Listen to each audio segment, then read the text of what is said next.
You may be under the impression that the most transit-dense cities in the US are the largest cities. And it's true that nothing else really touches New York in this category, but today we're going to look at 10 smaller cities that, pound for pound, hold their own with the big metro areas in the US. It's a super interesting list, and it's coming up next. This is CityNerd, weekly content on cities and transportation. Viewer-suggested topics, always appreciated. And this one's kind of a mashup of several suggestions around smaller cities you could potentially live car-free or car-light in. Most concisely, it's this one that came in on my public markets video from viewer Caleb Taylor. Great stuff as always. You should do a video on small cities with great public transit and large cities with bad public transit.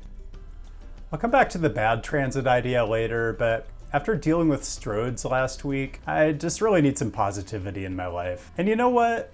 Top 10 lists make me happy because deep down inside, I'm a trivia nerd. And the way a top 10 list works is once I tell you the criteria, you can play along by guessing what's going to show up on the list. So today I'm looking at the 10 small cities in the US that have the best transit. And by small, I mean under 1 million in the metro area. So we're going to be looking at cities that haven't really featured on this channel at all. So that's fun. And because we're talking about metro areas, by definition, they have to be larger than 50,000. I'm not going to say these are the best transit cities. That's kind of subjective. Instead, I used a very simple metric, and that's transit ridership per capita. And I could have used census data for this, but that's kind of boring. Instead, I used the National Transit Database to figure out the quote-unquote unlinked trips per capita for each metro area.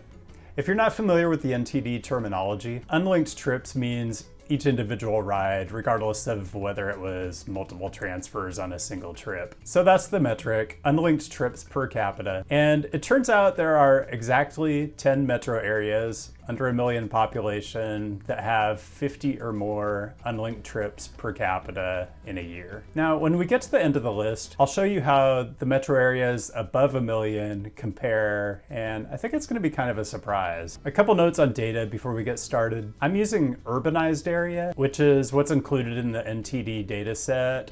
And it's a little bit different from the metropolitan statistical area that you'll usually see. I'm not going to read the whole definition from the NTD's data dictionary, but I'll put it up on the screen here briefly so you can pause if you want to, and I'll put it down in the description. Also, I am using the 2019 data set, so this is all pre-pandemic. And when I analyzed this, I did filter a few things out of the NTD. I really wanted fixed route only, so I iced things like demand response and van pools. Okay, I think that's all the setup you need, so let's get into it. Number 10 is Iowa City, home of the University of Iowa. Yeah, you're gonna see an obvious theme with this list, which is gonna make a lot of sense once you start thinking about it. And it means I get to sort of kill two birds with one stone with this video. You see, I've had this topic suggestion, which I like, but repeatedly from the same viewer. Best transit at colleges. Well, the Urban Project, all one word. It's your lucky day. The Iowa City setup is interesting. You've got two major transit providers. The city itself provides about 1/3 of the trips on 13 routes. They're $1 a pop or $32 for a monthly pass. But the other 70% or so of the trips come from the university itself, which runs the CAMBus on 16 routes. CAMBus is free, whether you're a student or not. And well, I'm not sure how to feel about this, but it's student operated. Like, does that mean they actually have students driving 40-foot buses all over the city as a work-study job? You know, my work-study job when I was an undergrad was also with a university transportation department, but they only let me write parking tickets, which is actually kind of fun. 9 is Davis, California, home of UC Davis. Note that this is a transit list, but if you made a list of the best bike cities in the US, regardless of size, Davis would be number 1 by just about any measure you can think of. The bus service is called Unitrans, although some of it's contracted out to YOLO Bus. You know, when you get on a bus, you're really placing a lot of trust in the transit provider to get you from point A to point B safely. And I just don't know if YOLO is really the branding you want. Anyway, Unitrans runs about 20 routes. They're $1.25 a ride and $77 a quarter.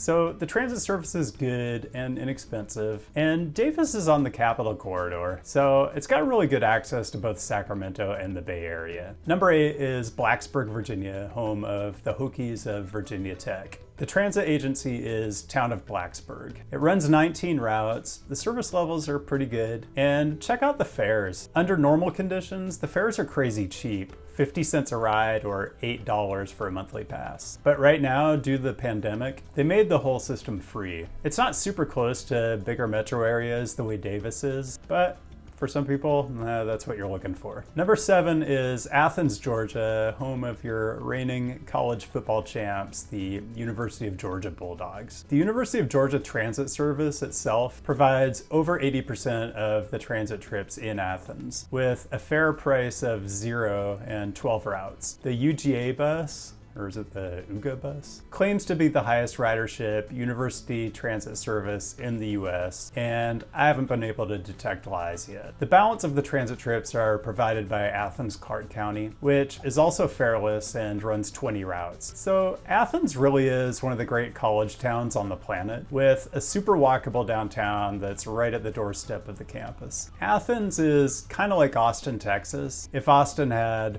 better transit, more walkability, better music, and housing that cost about half as much. And you're also about an hour and a half from the big city if you need it. Number 6 is San Marcos, Texas, home of Texas State University. So let's just state the obvious here. This top 10 is, with one significant exception, a list of US cities where a very high proportion of the population is college students who probably don't drive a whole lot. So if you were to move to one of these cities to live your idyllic car-free life, you'd have to weigh whether being in a college town is a good thing or a bad thing. It could mean that your town periodically gets overrun by the type of people who like jam bands, but it may also mean more authors, more speakers, more museums, more cultural events than you'd normally find in a city that size. Texas State University runs the transit system here. It's 12 routes and it's all fareless whether you're a student or not. Anyway, San Marcos is an odd one. It's really considered part of the Austin metro area, but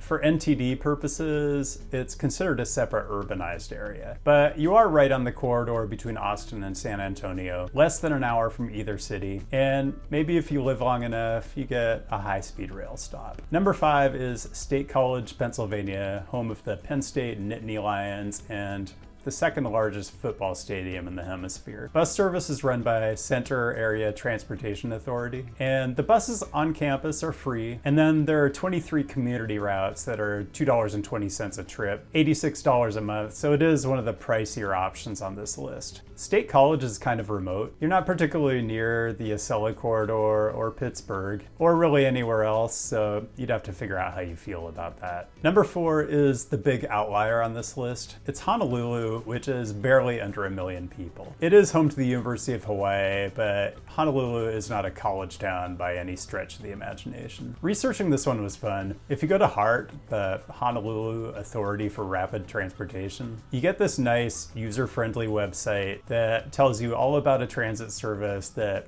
isn't scheduled to enter service until 2031. But if you want to get information on the extremely well-used bus service that already exists, you get this website that's from like 1995. But pound for pound, Honolulu does run one of the most productive bus services in the country. It's around 100 routes, fares $2.75 or $70 a month. You've got dedicated bus lanes, you've got bus-only streets, you've got lots of transit hubs, and I love this over on Farrington Highway. Goggle Maps can't really figure out whether to show me the Heart Line yet, but yeah, it's coming along.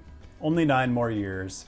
Purportedly. Number 3 is Ithaca, New York, home of Cornell University. All the transit is run by Tompkins Consolidated Area Transit. And man, I love a transit acronym that has CAT in it. You're always going to get some feline predator in the branding. Anyway, fares are $1.50, passes are $40 a month. Ithaca's a little remote in the same way that State College is, but I gotta say, the downtown is really nice. Number 2 is Champaign, Urbana, home of the University of Illinois. I'm just gonna be real, I don't love the weather in this part of the country, but I do like Champaign-Urbana, and I do like that you're only a couple hours outside Chicago. Anyway, all the transit is provided by the Champaign-Urbana Mass Transit District. The bus is $1, but check out this fare structure. A monthly pass is $20 and an annual pass is $60. And I'm gonna have to run some analysis in Excel to figure out which one I should buy. I'll be right back.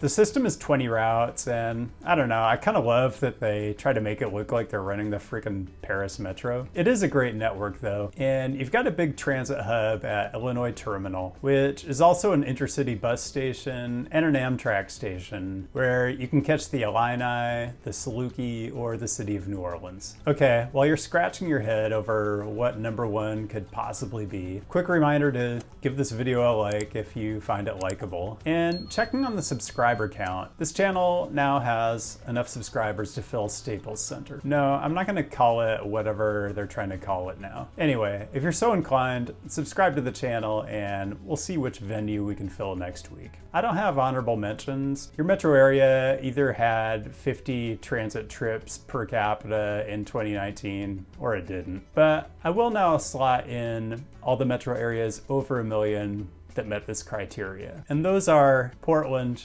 Philadelphia, Chicago, Seattle, DC, Boston, San Francisco, and New York, no surprise, practically laps the field. But on a per capita basis, our number one small city only trails New York and San Francisco, which no matter how you slice it, it's kind of impressive. And that number one is Ames, Iowa, home of Iowa State University. All the bus services are run by Ames Transit Agency, and it's branded CiRide for the Cyclones, presumably. It's $1 a ride, 35 bucks for a monthly pass, and there's something like 14 routes. Again, not my favorite part of the country for weather, but this is as transit rich as a small city gets. And honestly, downtown Ames is super cute, and you're only 40 minutes outside of Des Moines if you need a bigger city or an international airport. Okay, final summary. The Big Ten is the champion here. Sorry, Southeastern Conference. Good at football, not that good at sustainable transportation. As for the Pac-10, you could say we got shut out, but the Conference of Champions is actually pretty well represented on the expanded list. That's all I've got.